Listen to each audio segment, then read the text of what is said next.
네, 또 하나 이제 의미 있는 보도가 있어서 여러분들에게 말씀을 좀 드리고자 합니다. 이런 내용입니다. 미국의 상원 하원 의원이 미주 한인의 날 지정 결의안을 공화 민주 이 공동 발의를 했다. 이런 소식입니다. 미주 한인의 날. 자, 어떤 내용이냐? 1903년 한인 이민자들이 미국에 처음 도착한 1월 13일을 미주 한인의 날로 지정하는 결의안이 119대 미국 의회에서 초당적으로 발의가 됐다. 누가 발의를 했냐? 상원에서는 한국계 첫 상원 의원인 앤디 김 의원, 그리고 댄 설리번 의원, 그리고 하원에서는 한국계인 영김 의원, 또 지미 고메즈 의원, 네, 각각 이렇게 한국계 의원들이, 그러니까 한국에서 이주해 간 이 우리 한인 세대들, 그 위에 이제 상원 하원 의원들이 이렇게 공동 결의안을 제출을 했다. 그래서 1월 13일을 미주 한인의 날로 이렇게 하는 거를 했다 이런 날이죠. 1903년 1월 13일, 그러니까 그 인천에서 이 제물포 항에서 배를 타고 하와이, 그때도 하와이가 이제 미국 땅이었죠. 이 사탕 수수밭 농장이 있는 곳, 그 일을 하기 위해서 그때 상당수의 한인들이 이 첫 발을 내린 날이 1월 13일이라는 것입니다. 그래서 그날을 미주 한인의 날로 이렇게 정한다 이런 내용입니다. 네. 이렇게 뭐 어느 날을 이렇게 정해서 기념을 한다는 거 상당한 의미가 있죠. 그래서 만약에 1월 13일을 미주 한인의 날로 이 상하원 의원들이 공동 발의한 것이 이제는 채택이 된다고 하면은 아마 미국 사회에서 미주 이제 동포 사회에는 이날 뭐 다양한 이렇게 행사와 이런 기념 이런 행사들을 할 수 있겠죠.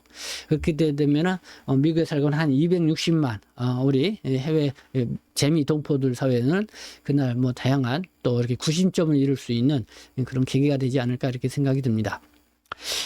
그래서 이와 더불어서 과연 이 중국 동포들, 이 고려인 동포들은 과연 그런 이주의 날이 있는가? 사실 이게 특정한 이 날이 없죠.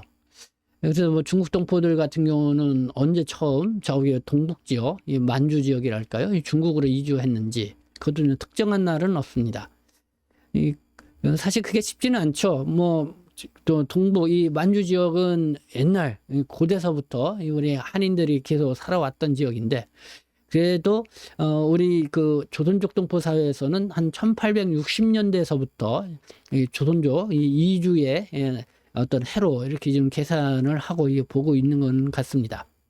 그래서 고려인 동포들 같은 경우도 1863년도인가요? 그때 이렇게 연해주로 이주를 했던 날을 기념을 해서, 그래서 뭐 지난해 같은 경우는 고려인 한인 이주 해서 160주년의 해로 이렇게 기념을 해서 여러 가지 행사를 했었습니다. 네, 그렇게 했었고, 뭐 중국 동포들 같은 거 굳이 본다면은 9월 3일 연변 자치주가 성립된 날이 지금 그래도 가장 큰 어떤 의미 있는 날이 아닐까 뭐 이런 생각도 들기도 합니다. 역으로 이제 중국 동포들이 한국으로 다시 이주해온 날을 어떻게 좀 이렇게 정할 수가 있겠는가, 뭐 그것도 생각을 좀 해보게 됩니다. 그러니까 지금 한국으로 다시 중국에서 한국으로 다시 귀환을 한 이 동포분들 지금 한 80만 가까이가 되는데, 역시 누가 제일 먼저 한국으로 이 첫 발을 들여서 귀환을 했는지 그 날이 뭐 특정해서 좀 잡기가 쉽지는 않죠. 그래서 한때는 이 추석 명절을 앞두고 우리 동포들의 큰 뭐 야외에서 이 문화 행사도 있고 그랬죠. 그래서 뭐 추석 명절을 뭐 우리 중국 동포의 날로 정하자 뭐 이런 얘기도 있긴 했지만은, 그럼 뭐 추석날은 늘 날짜가 그냥 바뀌기 때문에 특정할 수가 없죠. 그래서 이 중국 동포들도 이렇게 우리 중국 동포의 이주의 날 뭐 이렇게 해서 좀 특정해서 하나는 결정을 하면은, 뭐 결정을 할 수 있는지는 모르겠습니다. 하면은 그날을 비롯해서 우리 동포들이 하나의 또 이렇게 구심점을 이룰 수 있는 뭐 다양한 이런 기념 행사를 할 수 있는 그런 계기가 되지 않을까 이런 생각이 드는데, 네, 뭐 그거를 특정을 할 수 있을지는 네, 잘 모르겠습니다.